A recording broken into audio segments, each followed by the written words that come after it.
countrymen, my name is Gilbert Olanya, the Member of Parliament of Kilat South. Upon what is happening in the country, I would like to say I am the happiest person on earth. With this, let me appreciate His Excellency the President Museveni and the CDF Muhoozi for what is going on. Mr. President, I recall during your speech, you stated clearly that this is Kisanja Akona corruption. I am happy that you have started putting it into work. What is going on in Parliament? I'm telling you, the corruption in Parliament, no one could talk about.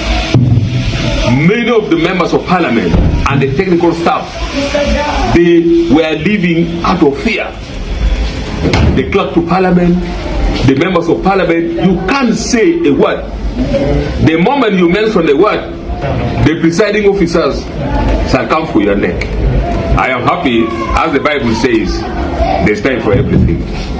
I am so happy that this time your fight on the corrupt is being fed. I pray that you continue with this spirit.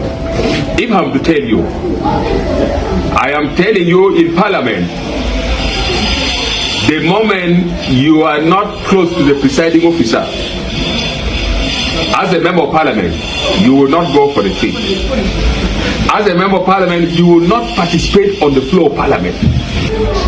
As I talk, there are other members of Parliament, unfortunately, who completed 5 full years without boarding an aeroplane. But there were other members of Parliament who are sleeping in the aeroplane every morning and evening. So please, the CDF, Your Excellency the President Museveni, after the Speaker's investigation, come straight to Parliament. You will start by one, investigating how the contracts were being awarded. All money for contracts in Parliament follows one direction. Look at the recruitment, how the staff were being recruited in Parliament. Investigate the committees in Parliament. I share the committee of PAC in charge of local government. Investigate the committees, how the committees were spending the money. Investigate the budget committee. If I have to tell you, in this recently passed budget, we passed more than 2 trillion shillings hidden under the ministry. That money is purposely to be eaten and distributed to those who are loyal to the presiding officers, to be consumed for luxury, to send members of Parliament who are respectful out of the country and rest. So what is going on today, I am telling you, we are really very happy. The incoming Speaker of Parliament must bring sanity to this House. Must make sure he organize, he reorganize, and all the seats in Parliament must be kicked off. The investigation must go deep to the parliamentary staff. Many of the staff were conniving because they fear the Right Honourable Speaker, Your Excellency the President. I pray you continue with what you have started. Ugandans will give you high support. Just clear the corrupt. Currently, more than 95% of Ugandans are living in poverty. I am happy for what you have started. Upon finishing Parliament, please go to other sectors.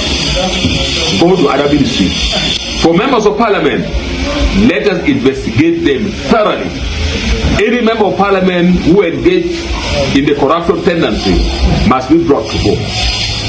Both the former member of Parliament and the current. All MPs in the 11th Parliament must be properly investigated. I recall during the Karamoja IMC, many members of Parliament were involved. But because by that time they were fearing the Right Honourable Speaker, the issue kept new. Now that she is the former, she is no longer in the office, let everything come out. Madam Former Speaker, You recall when you were presiding on the sovereignty bill, we in the opposition, we wanted to help the country by saying this bill is bad. Now that huge amount of money was now got in your house, now that you are the one carrying dollars, so we can confirm that you are an agent of the foreigner. With this, I request His Excellency the President, please make sure you sign on this bill immediately. Let the law start working immediately. Right, Honorable Anita, in this world, the world is round. Pass the law that cares for everyone. Thank you, General Muhoozi. Thank you, Your Excellency, the President Museveni. The fight continues.